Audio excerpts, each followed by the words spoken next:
All right. So let's do these are the calculations that we have to do before we can even start this problem, right? So here's this thing, saying 39 degrees.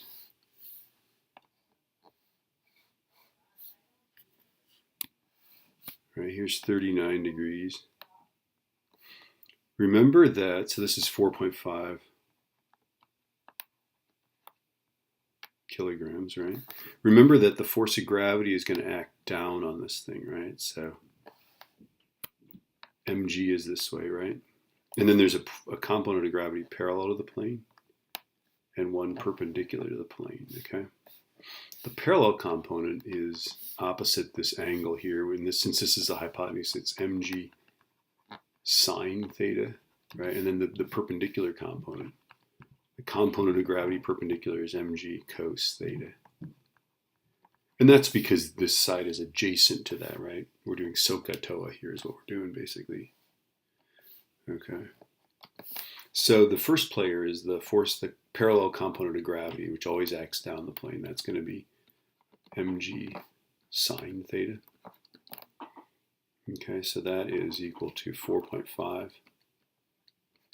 times 9.81 times the sine of 39. So 4.5 is 9.81 sine of 39. And that's 27.78. I'll say 781. Okay, that is our parallel component of gravity, right? That guy acts always down the plane, right? And then our force of friction, any force of friction, is mu times the reaction force. In this case, the reaction force is just this part of it that's straight into the plane. That's what surfaces react to, right? So for the dynamic force of friction, right, this is for any force, right? It's going to be mu times mg cos theta, being the reaction force.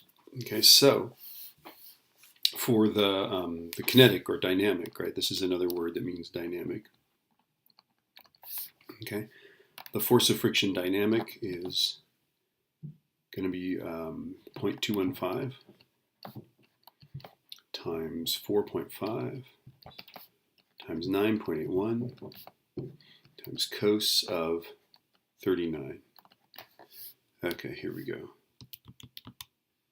Times 4.5 times 9.81. Don't forget the 9.81. Kids forget that. It's like, oh no. It's going to be a sad, sad assessment for you. 39. Okay, and this is 7.376.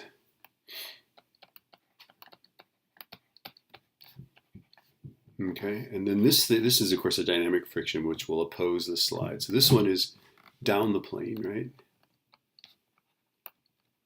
All the time, always down the plane, right? This one opposes the slide, so that's what it always is, against this direction of sliding, okay?